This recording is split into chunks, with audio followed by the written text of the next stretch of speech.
নমস্কাৰ নিউজৰ বাতৰিলৈ স্বাগতম জনাই ষ্টুডিঅ'ৰ মজিয়াত মই উৎপল দাস চাওঁহক আজিৰ বাতৰি যোৰহাট জিলা প্ৰশাসনৰ উদ্যোগত আৰু জিলা ক্ৰীড়া কাৰ্যালয়ৰ সহযোগত জিলা দিৱসৰ লগত সংগতি ৰাখি আন্তঃকাৰ্যালয় বেডমিণ্টন প্ৰতিযোগিতাৰ শুভাৰম্ভণি অনুষ্ঠানটিৰ উদ্বোধন কৰে বিধায়ক ৰূপজ্যোতি কুৰ্মীয়ে নিউজৰ এক বিশেষ প্ৰতিবেদন যোৰহাট জিলা প্ৰশাসনৰ উদ্যোগত আৰু জিলা ক্ৰীড়া কাৰ্যালয়ৰ সহযোগত জিলা দিৱসৰ লগত সংগতি ৰাখি আন্তঃকাৰ্যালয় বেডমিণ্টন প্ৰতিযোগিতাৰ শুভাৰম্ভ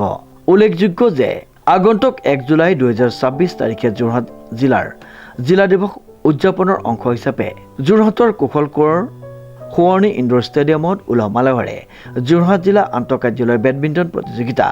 অনুষ্ঠিত কৰা হৈছে যোৰহাট জিলাৰ প্ৰশাসনৰ উদ্যোগত আৰু জিলা ক্ৰীড়া কাৰ্যালয়ৰ সহযোগত এই প্ৰতিযোগিতাৰ আয়োজন কৰা হৈছে এক গাম্ভীৰ্যপূৰ্ণ পৰিৱেশত মৰিনী সমষ্টিৰ সন্মানীয় বিধায়ক ৰূপজ্যোতি কুৰ্মীয়ে এই প্ৰতিযোগিতাখনি আনুষ্ঠানিকভাৱে শুভ উদ্বোধন কৰে উদ্বোধনী অনুষ্ঠানত অতিৰিক্ত জিলা আয়ুক্ত পংকজ বৰা সহকাৰী আয়ুক্তসকল জিলা ক্ৰীড়া বিষয়া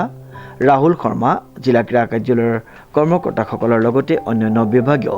বিষয়া কৰ্মচাৰীসকল উপস্থিত আছিল তিনিটা বিশেষ শাখাত ক্ৰমে পুৰুষ ডাবলছ মহিলা ডাবলছ আৰু মিক্স ডাবলছত অনুষ্ঠিত হোৱা খেলসমূহৰ প্ৰথম দিনা জিলাখনৰ বিভিন্ন কাৰ্যালয়ৰ প্ৰায় 50টা দলে অত্যন্ত উৎসাহেৰে অংশগ্ৰহণ কৰে উল্লেখযোগ্য যে দুদিনীয়া কাৰ্যসূচীৰে অনুষ্ঠিত হোৱা এই প্ৰতিযোগিতাখনৰ চূড়ান্ত তথা ফাইনেল খেলসমূহ অহা 30 জুন 2026 তাৰিখে অনুষ্ঠিত কৰা হ'ব